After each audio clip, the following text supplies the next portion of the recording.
If you've got a laser in your workshop or you're thinking of getting one, then this video is for you. I'm breaking down exactly how I've boosted my sales, sharing 3 proven strategies for choosing the right product for the right customer. And I reveal a couple of costly mistakes that I've learned along the way. I'm also going to show you the one product that has outsold everything else I make and paid for my initial lasers within 6 months of starting my business.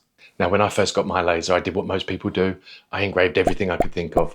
Signs, plaques, boxes, novelty stuff. Some of it sold, but nothing sold consistently.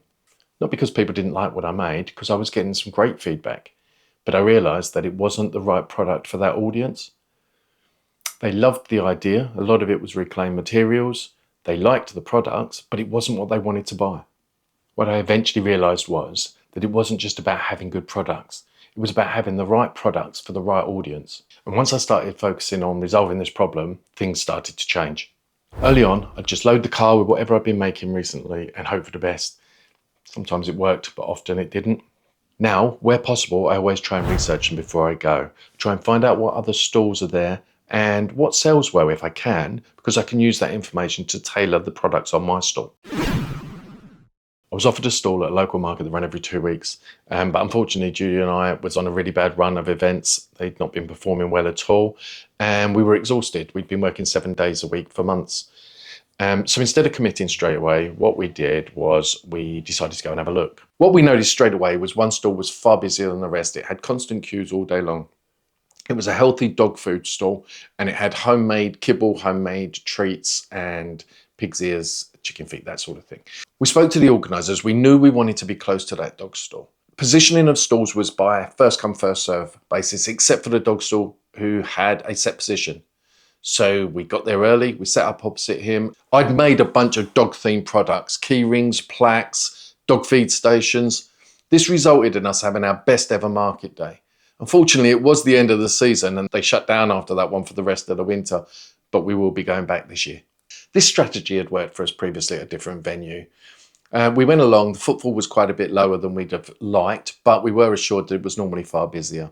One stall did look like it was doing okay, and that was a scented candles stall. So we booked a weekend and I went all in on candles.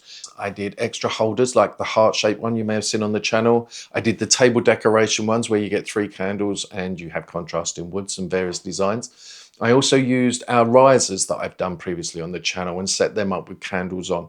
Sales were okay, the market was definitely busier, but we didn't do enough to make us want to go back again. But there is a win. Whilst we was all packing up, I got talking to the candle store holder.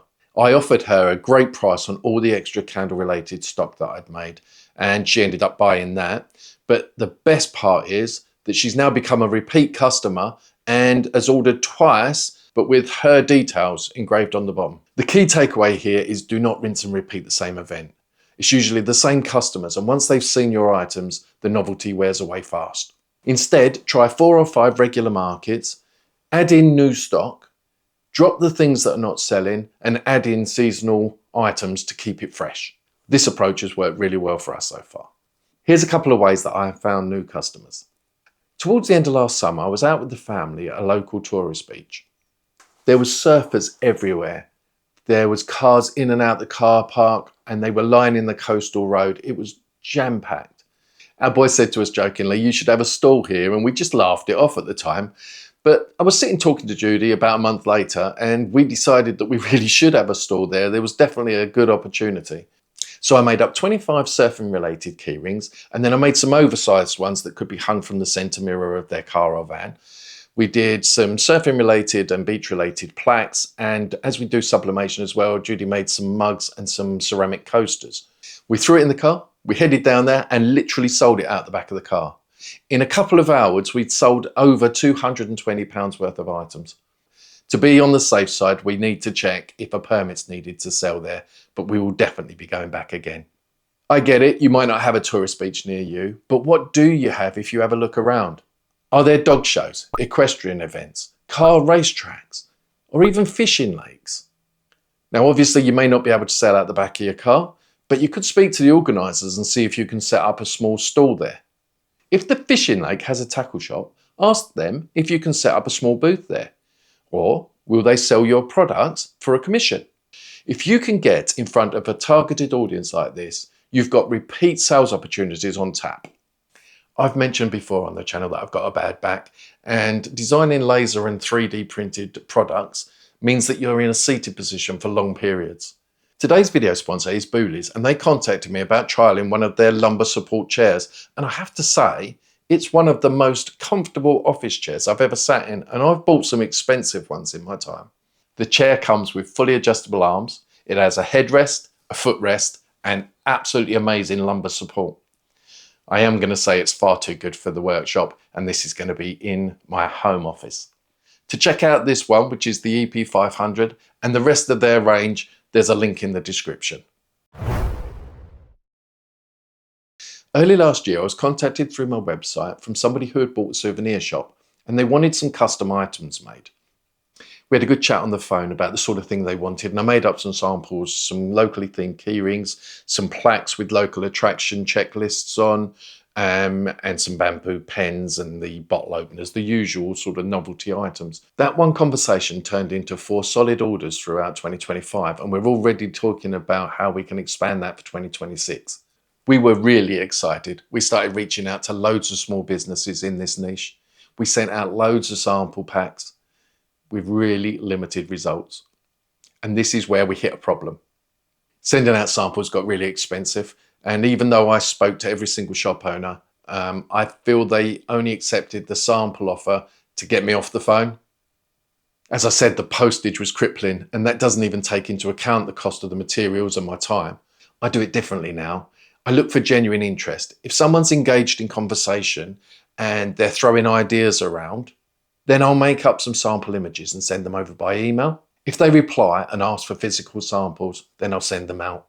This way, my time, materials and postage aren't wasted, and I'm only investing in leads that have genuine sales potential.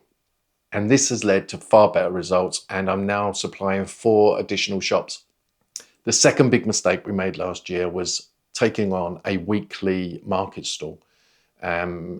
I mentioned it in a previous video.